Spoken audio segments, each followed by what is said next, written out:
各位乡亲老友，咱们落脚香港这座脚步赶不停的繁华都市，在本地过日子的街坊多多少少都被快节奏的日常裹挟着饮食习惯跟着变样。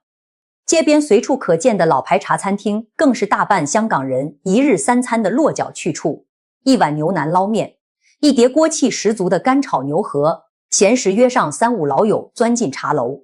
各式酥软甜咸的点心摆满桌面，舌尖确实得到了实打实的满足。可长年累月这么吃，身体暗地里早就慢慢积攒起代谢方面的隐患。我在社区坐诊行医23个年头，天天和周边街坊打交道，亲眼看着一批又一批迈入中老年阶段的本地人陆续撞上血糖失衡带来的各类麻烦。平日里小区公园、街市拐角，总能瞧见不少上了年纪的长辈，随身揣着采血器具，每日定点自测体内糖分数值，测出指标忽高忽低的时候，眉头紧锁，满心发愁。血糖忽上忽下，可不单单会束缚平日里3餐的食材挑选，长年累月放任不管，全身各处脏器机能都会慢慢受牵连受损，深究病根，离不开本地人餐桌上常年出镜的白米饭。精致河粉这类深度精加工主食，这类食材升糖系数普遍偏高，人吃进肚子之后，肠胃里的消化酶会快速拆解食材内部细密淀粉结构，转化成葡萄糖，短短半个时辰左右，大量葡萄糖顺着肠道黏膜渗入血液循环，血液里糖分浓度陡然抬升，身体只得被迫分泌大批量胰岛素去代谢多余糖分，日复一日超负荷运转，胰岛组织慢慢损耗，久而久之便容易出现胰岛素敏感度下降的问题。正因看透日常饮食潜藏的这些隐患，今天我掏心窝子和大家伙细说3样家常蔬菜合理搭配食用，能够辅助平稳体内血糖波动。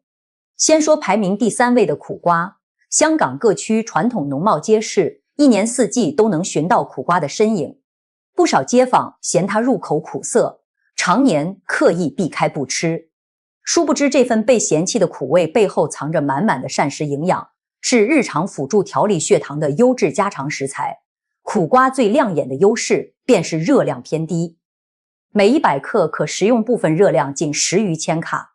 对比绝大多数瓜果蔬菜，热量优势十分突出。它体内富集足量不可被人体消化酶分解的膳食纤维，膳食纤维进入消化道遇水膨胀，会在肠胃内壁形成一层细密保护膜，延缓消化酶和主食当中碳水化合物接触融合的速度。原本半小时就能彻底吸收完毕的糖分，受膳食纤维阻隔，养分吸收进程被拉长至1到2个时辰，大幅放缓葡萄糖涌入血液的速率。除此之外，现代生物科研从苦瓜果肉当中萃取到苦瓜多肽，该物质分子构造和作用逻辑和人体内源胰岛素有相似之处，能够唤醒体细胞表层糖分接收受体，加速血液当中葡萄糖被机体细胞吸收利用，循序渐进稳住血液含糖水准。很多街坊处理苦瓜的法子一直做错，苦瓜的苦涩来源集中在瓜瓤与内侧薄膜位置，下锅烹饪前一定要纵向对半剖开瓜身，剔除内里所有白瓤和筋膜，切为均匀薄片，撒上少许食盐，静置约莫10分钟，依靠食盐渗透压逼出瓜肉内部苦涩汁水，最后用流动清水反复淘洗，冲净盐分与残留，苦水再入锅。从传统食疗典籍记载来看，苦瓜食材属性偏寒凉，粗纤维含量充裕，脾胃偏弱，时常腹泻拉稀或是常年手脚冰凉的长辈，切忌把控单次食用分量，切忌一次性吃太多，避免加重肠胃负担。紧接着聊聊位列第2名的番茄，它是公认的低升糖优质食材，能在控糖食材榜单占据靠前位置，不光因为自身升糖数值偏低，体内丰富抗氧化物质更是关键所在。在细说番茄养生价值之前，咱们先要弄明白高糖环境对身体的隐形伤害。血液长期处在高含糖状态，人体代谢进程会源源不断生成过量自由基，过量游离自由基在体内游荡，血液里多余葡萄糖还会和体内蛋白质发生糖化反应，持续侵蚀周身血管内皮与周身神经组织，血管内壁遭到氧化损伤之后，慢慢失去原有柔韧度，血管壁变硬变脆，多余胆固醇便容易附着堆积，诱发各类血管慢性病。而番茄内含的番茄红素是天然强效抗氧化成分，海内外大量临床医学试验数据佐证，番茄红素能够中和体内过剩自由基，阻断血管细胞膜脂质氧化反应，护住全身血管内皮完好。日常坚持规律摄入，能够延缓血管与神经老化速度，减少高血糖诱发心脑血管并发症的概率。不少街坊纠结番茄生吃还是熟吃更好，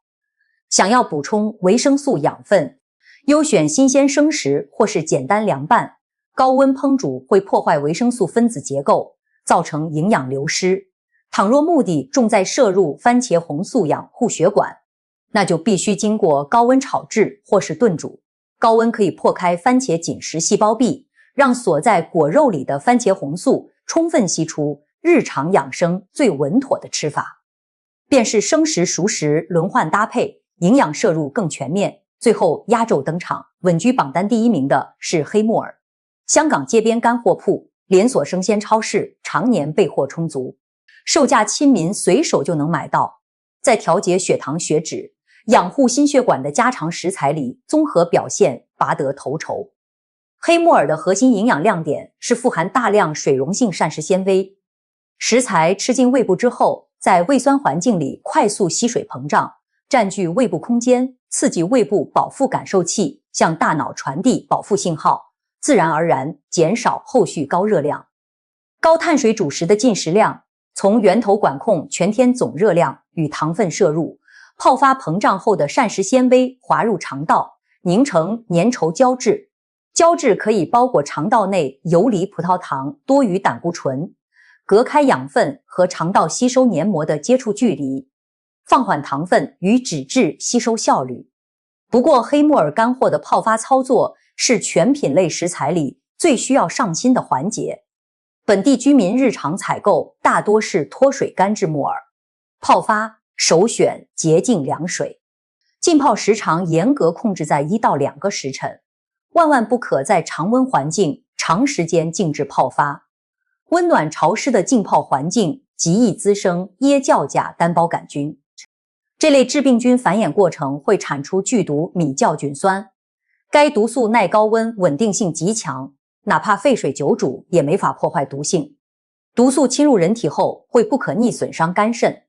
心肌细胞。往年宝岛、台湾、台中地区曾出现一户4口人误食久泡变质木耳的真实事例，户主贪图省事，前一日晚间常温泡发大半盆黑木耳，隔夜泡足10余个钟头，次日炒菜全家食用，4人接连出现剧烈呕吐、脏器衰竭症状。家中年过70旬的老父亲抢救无效，不幸离世。血淋淋的前车之鉴摆在眼前，大家伙一定要按需泡发，一次只泡当日所需食用的分量，剩余干木耳密封装好，放进冰箱低温存放。已经泡开的木耳常温存放不可超过1个时辰，从根源杜绝致病菌滋生产毒的环境，聊完3样食材的特性与吃法。咱们静下心细细琢磨，一日3餐每一样食材的挑选都会在微观层面潜移默化改变身体细胞代谢节奏。咱们日常搭配食材，调整饮食，不能只盯着血糖指标高低这单一结果，管控指标只是阶段性手段，真正的养生核心是依靠合理膳食搭配、健康生活作息，全方位保护全身血管与神经系统，规避各类不可逆的脏器损伤。人这一生漫漫数十载，脏器健康才是安稳度日的底气。在此也劝诫所有街坊老友养成理性看待食疗养生的心态，弄懂食材背后的营养原理与人体代谢常识，把学到的饮食知识落实到每一餐的饭桌之上，严谨挑选日常入口的食材，慢慢改掉重油重糖、顿顿精致主食的坏习惯。很多长辈一辈子省吃俭用，却在吃饭这件关乎健康的大事上马虎将就，总觉得爱吃什么就随便吃，等到体检指标全线飘红，浑身各处接连不舒服，才慌慌张张到处寻法子调理，实在得不偿失。我在社区坐诊这么多年，见过太多原本只是轻微糖耐异常的长辈，仗着身体没有明显痛感，照旧顿顿肠粉、糯米饭配奶茶，短短2-3年时间发展成需要长期管控饮食的代谢类问题。其实养生从来不用花大价钱购买名贵滋补品，菜市场平价易得的家常蔬菜，搭配科学的烹饪吃法，日积月累就能帮身体减轻代谢负担。还有不少街坊陷入养生误区，盲目跟风网传网红养生吃法，要么单一食材天天不间断猛吃，要么胡乱混搭各类食材，忽略自身体质适配度。就拿苦瓜举例，体质虚寒的老人天天空腹吃苦瓜，没过半个月就频繁胃痛腹泻，反而损伤脾胃运化能力。食疗讲究循序渐进，均衡配比，没有哪一种蔬菜能够一蹴而就改善身体指标，食材只是日常饮食的辅助补充，指标异常严重时，一定要遵从正规医师指导规范调理，切勿单用蔬菜替代正规干预手段。咱们再回过头细说3样食材的实用搭配方案。苦瓜除了清炒，还能切薄片搭配瘦肉煲汤，煲汤火候不宜过久，小火慢炖半个时辰即可，最大限度留存内里多肽与膳食纤维。番茄晨起空腹生吃1枚，正餐搭配鸡蛋翻炒。早晚吃法区分开，兼顾2种营养吸收需求。黑木耳泡发洗净之后，可搭配青椒、胡萝卜清炒，或是和菌菇一同炖煮清汤。少油少盐，贴合控糖饮食标准。不少居住在新界郊区的老友，自家小院会零星栽种苦瓜与番茄，露天自然栽种的蔬果，化肥添加偏少，膳食纤维与活性营养留存更足，比批量大棚蔬果食用性价比更高。街市采购的时候也有挑选小窍门，选苦瓜优先挑表皮疙瘩饱满、瓜身硬挺的品类，这类苦瓜成熟度适中，活性营养含量更高。番茄优选果身圆润、果蒂新鲜青绿的果子，避免挑选通体全红、摸起来发软的催熟果。黑木耳选购优先选肉质厚实、耳片干燥轻薄的干货，摸起来发黏。受潮结块的干货大概率存放时间过久，内部可能已经滋生杂菌，不建议购入。很多中老年朋友随着年纪上涨，味蕾敏感度下降，偏爱重油重糖的厚重口味，做菜总习惯多放油盐酱料，殊不知酱料内里暗藏大量添加糖与精致淀粉，隐形拉高每日糖分摄入。想要平稳血糖，除了选对食材，烹饪方式同样关键。蒸煮、清炒、白灼是最适配控糖人群的烹饪手段，尽量避开油炸、红烧、卤制这类高油高糖做法。我身边就有一位住在九龙旺角的老街坊，今年67岁，5年前体检查出糖耐量受损，起初不以为然，依旧保持早茶点心。晚餐米饭配浓汤的吃法，半年复查血糖数值大幅上涨。之后听从建议调整3餐，每日3餐固定搭配3样蔬菜轮换食用，改变烹饪习惯，少油少糖规律作息，坚持4年之后，复查各项指标稳步回落，不需要额外借助药物管控，全靠饮食调整稳住身体状态。这个身边实例也能说明，饮食习惯的微调日积月累，就能看到正向变化。在这里还要着重提醒所有长辈，每个人体质存在个体差异，同样一款食材，有的人吃了身体舒适，少数人食用过后出现腹胀反酸，发现不适就要立刻减少食用频次，不要硬着头皮坚持食用。食疗没有万能公式，因地制宜、因人而异才是正道。线下很多自媒体短视频胡乱鼓吹单一蔬菜降糖奇效，动辄宣称连续吃1月就能把血糖彻底吃回正常。